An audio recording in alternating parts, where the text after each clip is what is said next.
Where I'm at? Thank you so much. Okay. You on the right? No. Thank you. You're right, my left.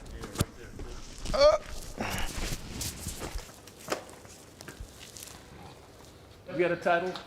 NBA OGs? Take one. First up, I want to talk about the photo a little bit, right? The precipice is that as it mirrored the 92 Bird Magic Michael photo, right? And that was the beginning of it all, right? USAB, NBA players, guys of your caliber playing with each other, international game blew up. So here we are 30 years later, stars here. Just kind of talk about that. I mean, it speaks for itself, I think, in terms of how iconic that picture is. The guys that represent our country with the dream team, and to know everything they did in their respective careers, the resumes, the championships, all that type of stuff. Like, they had the mutual respect for each other to understand what it meant to have USA across the chest, and like, that is an iconic picture that we are all probably fans of growing up, and to be in a position where we get to recreate it is an honor, I think, just because it's a kind of a timestamp for us, which is dope.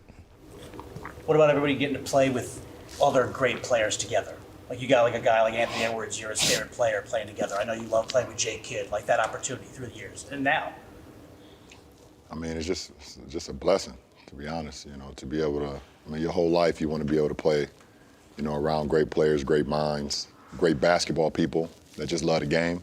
And, you know, Team USA has always given us that opportunity to be able just to be alongside, you know, some of the greats that's ever played this game, and be able to just be around them, see how they work, how they prepare, you know, and then it all goes down to just one common goal, and that's just winning the gold medal. So, you know, it's pretty dope. You know, you see these guys come up, you know, from high school, you see him in college, grind up to be who they are right now, and the stamina that you had to still be in the league for 20 years, what's that, 14, 15 for you? Just going into 16. 16, yeah. you know, and that love of the game will keep these guys, you know, getting up in the morning, and that's inspiring to everybody, not just basketball players, but everybody from all walks of life, you know. So it's just a joy being around people like that. Talk about the respect you have for each other's game on the court, but as important as men, peers. I mean, I think the game speaks for itself. I think we would be doing each other a disservice if we just talked about the game. I mean, I think just the way how we handle business, you know, off the floor, how we've, you know, built ourselves up and our families and our culture and our communities, you know, I think the game is going to speak for itself. That's going to live, you know, forever. I mean, I think we've cemented ourselves when it comes to the game of basketball and what we do. But I think the admiration comes from, you know, like Kay just said, just the longevity, you know, to be able to wake up every single day and be able to still have the drive to want to be great, you know, to want to be legendary every single day. Like, we've been in this league over 15 years plus, you know, respectively. And we've seen talent and guys come in and, you know, be in for 4 or 5 years, or some can crack, you know, 8 years, maybe 10 years or whatever. And, you know, guys start to fizzle out for some, you know, reason, whatever. That's, you know, that's to be whatever to be known or to be said in that order. But, you know, for us to still be playing at this level, you know, in our respective careers, but the drive that we have and being alongside them, seeing just, you see why. You see why. You know, everybody sees the finished product when we get out on the floor, we put the uniforms on, but, you know, the work that it goes into it, you know, to even get to that point, that's respected, you know. You know, people always talk about, like, would you rather be loved or respected more? And then for me, it's always about respect. People can lie about love all the time, say they love you and all that stuff. People lie to your face, tell you they love you, but you can always gauge when somebody's not respecting you, you know, and I think we've earned that respect. How about you guys and respect for each other? I mean, I think Kay kind of mentioned, just we all have like an experience of either watching each other play and knowing each other when we first met to now, and like that evolution is just so dope to watch, because you truly understand what it takes to be great at this level and balance everything that you have to as a man, as a father, husband, businessman, like whatever box you check, like it's a lot. And I think to gracefully handle all of those roles in your life and be able to put on for your family, keep raising the bar, what it means to be a professional athlete in this day and age, the pressures that you feel to have to keep delivering over and over and over again in all of those different areas. Like, not a lot of people can sit in these chairs and be able to talk that language, so it is really amazing to know like where we come from. I remember like playing AAU against K back in the day. LeBron, the first time I asked you to send a jersey to Davidson for this auction I had, and you sent it like 2 days later. I was a nervous sophomore in college, like really trying to come into my own and that whole deal, and just the way that he treated me back in the day, like it meant a lot to me to give me confidence to be able to get to this level. And then the battles on the court too, like you look at each other a lot of different ways when you're on the cross the line and when you're teammates and whatnot, but that respect is always there. So just to see how the whole package has evolved over the course of our careers is, I don't know if we really, like even right now, like we still have a lot to accomplish on the court. This is a good moment to kind of take a breath and talk about it a little bit, but I think that time's coming even down the road when it's all said and done, even more so, just because it is truly, I hate talking about ourselves like that, but it's an iconic kind of thing to be able to, be able to talk about basketball life the way that we can, and give honor to all the people that have helped us get here. So it's pretty dope to know, what we've been able to accomplish. Years of just hearing these guys talk, hearing Bron talk coming up, and he always emphasized keeping the main thing the main thing. And you see how much balance, these guys have with their lives. I don't have kids and a family and a wife, but these guys, we all businessmen, we all doing things off the floor. But to still get up to go to the gym at 6 a.m., to still want to put up 1,000 shots every day, to still love the game the way you love it with all the distractions that's being thrown at you, the high expectations from everybody around you. But to keep that joy and love for the game first is something that I admire. And that's what's keeping me going, keeping all of us going. There's that love of the game, and that shines bright every time you see them step on the floor. And then when you see them as teammates and how they prepare for those games, it just brings a smile to my face because, these guys are pushing, we all pushing the game forward. We at the point of our careers where, we got guys that were kids when we were first coming in, now they're grown-ups, and we helped them, at some point inspired them throughout their lives to want to be NBA players, and then you see that full circle, and we still here with them. Son playing on the same team, Like you said, Ant was 12, 13 years old probably when he seen me play for the first time, and down to hoop with these guys and still be at that level, it's cool, but that's from just keeping the main thing the main thing. You could take one skill or trait from the other guy, what would it be? I mean, his jumper for sure, his shot, and KD's pull-up hezzy left, for sure. Pull-up hezzy left in transition. Give me that for sure. For sure. I'm gonna take, the hezzy left is undefeated. I'm gonna take K's block work. Yeah. If I don't got that in my game, and I'm gonna take. How do you dumb your game? I'm gonna take Bron's just IQ. Like that can come out a lot of different ways, how you manage a game. I've never said he's the one dude, like for 48 minutes, the ultimate challenge of being able to control the tempo and the flow of a game single-handedly is insane. So I'd take those two skill sets. I would say with Steph, My vert. My athletic ability. That's the first thing. Probably with Steph, I would say the quick twitch on a jump shot, like, coming off of screens and being able to set your feet so quick and just be on balance and knock it down. Then Bron just ambidextrous with both hands, like, can finish with all types of waves with his left. I wish I can kind of have that English with the left a little better than I got it now, but that's the work that these guys put in every single day. All right, so you've all beat each other in big spots. Talk about, I've heard in series, there's animosity grows, you get sick of playing the same guy each time. So take us back. Are there any stories or moments when you played each other where you're kind of like take us inside when you went against each other at competition? I mean, that's damn near every time. I mean, you guys, you focus on the finals appearances or like playoff appearances, but that's like every time you have that uncomfortable feeling because you know who you're going up against. So it didn't matter if it was finals appearances between, you know, my team against Steph with or without K, or my finals appearance, you know, against K, whatever. But like, it's like, that's like every single time. You don't sleep great the night before when you play greatness the next day. You just don't. So you're already on edge. Like that breakfast, if the kids say something wrong or your lady say something wrong, it could trigger you.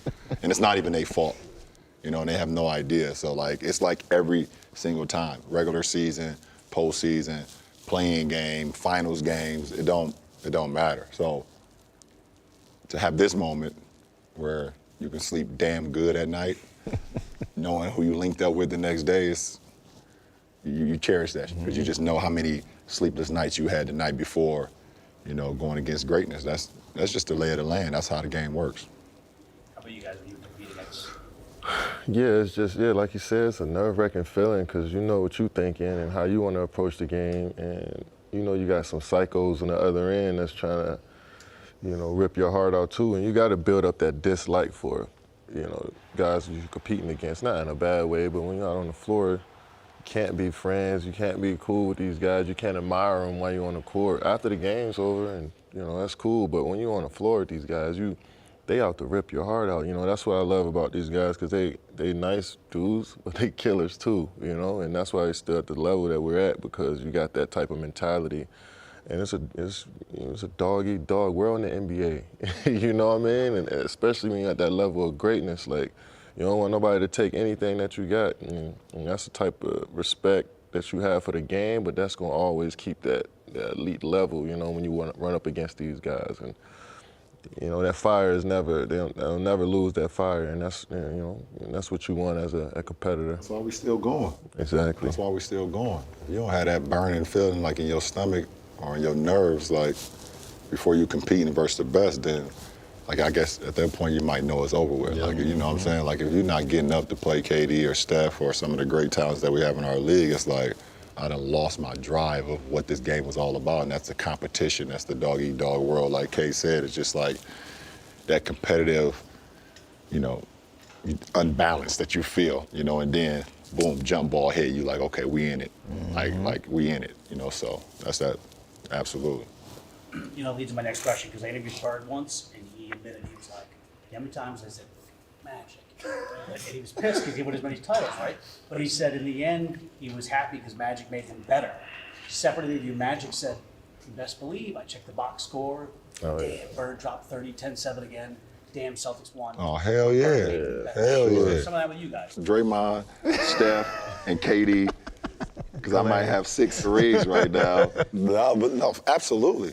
Absolutely. Like, you know, we all in a position where we think we should, or felt like we had an opportunity to have more rings, like, because of each other. Like, you know what I'm saying? And that's yeah, you have that feeling though, especially when you're in it. Like those four straight years, Cleveland versus Golden State, like if you wasn't wearing wine and gold or you wasn't wearing yellow and blue, like it was literally like East Coast versus West Coast. It was like a rap beef.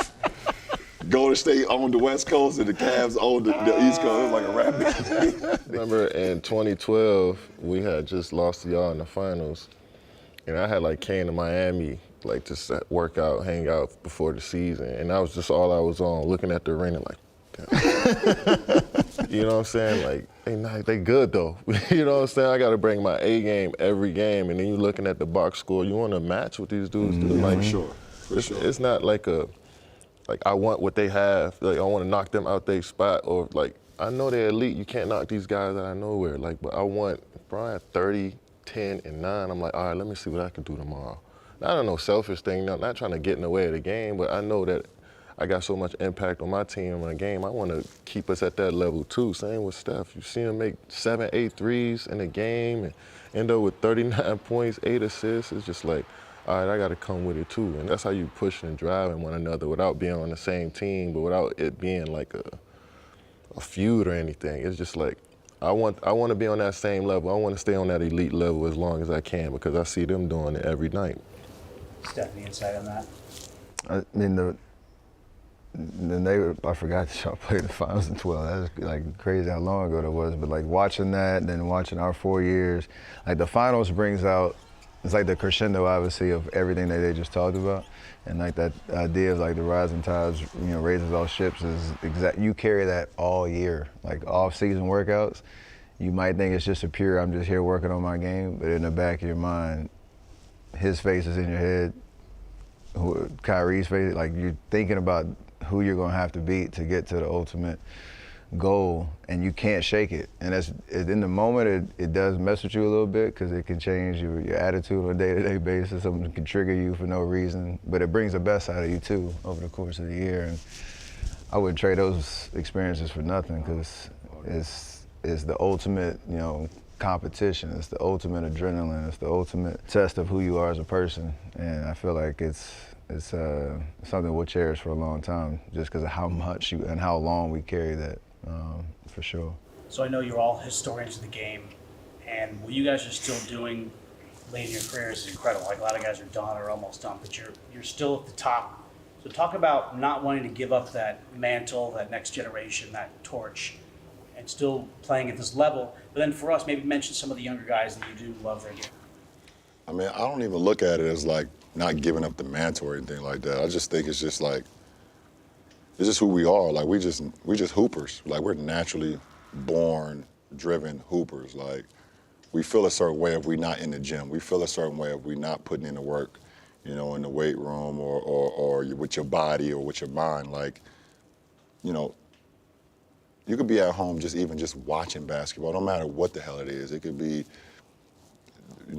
a high school basketball game. It could be the big three. It could be anything that's going, we're just naturally born hoopers who love the game and refuse to cheat the game while we're playing. That's what it is. And we've been given the ability from the man above to be able to use what we've got and then just take it to a whole nother level. We definitely are like fans of like Ant-Man and Shea, some of the young guys in our league, JT, Jason Tatum, I know he's not super young, but he's young to us. He's young to us, and the guys that's like coming up in the ranks and just doing great things, man. It's, we hope that we just have inspired them at some point in their lives. They just carry it on to when we decide to, we're done, that they can keep this beautiful game going. Not just the league, not just the NBA. I think that's so small-minded, but just the game of basketball, the purity of the game. We hope that continues to go, to drive the passion. That's what's most important. It sounds super cliche when you say it now, being in our seats. When I talked to Kobe when I was coming up, or Shaq, or even my dad, I was like, everybody wants to leave the game in a better place than when they found it. And to your point about the guys the way he talk about you is every day. It's a real, but it's a real thing. If Ant is motivated and driven because he got to watch a born hooper play night in, night out.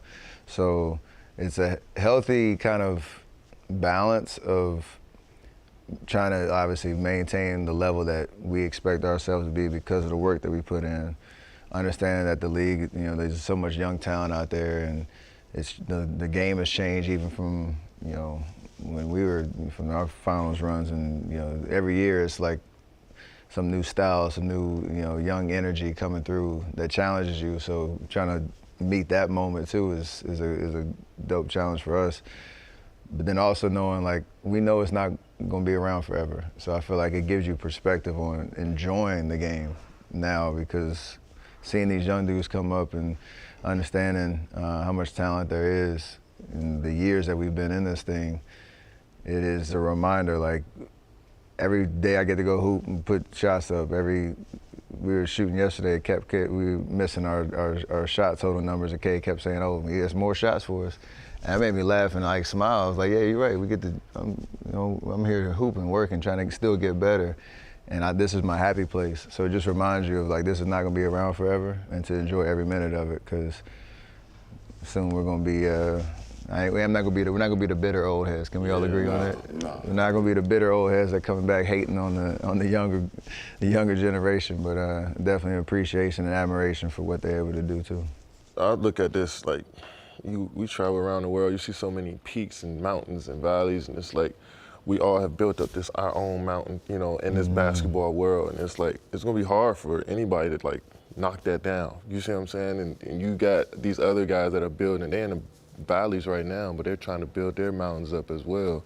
So we sit on our own mountains in this world of basketball, and we want to continue to keep building, but at the same time, you see the guys that are coming up and building their own place in the game as well, and you appreciate that about the game. You know how hard it is to sit on that peak and mountain that you're on as well, you know? So it's a matter of continue to give back to the game and continue to see where the growth of the game is going, but also realize, like, I built up my place here too, you know what I mean? And it's pretty cool knowing that we get respect from the younger generation, but they want to get up to where we are too. So, you know, but we still working, we still here, we still grinding, and we still want to be who we are for as long as we can.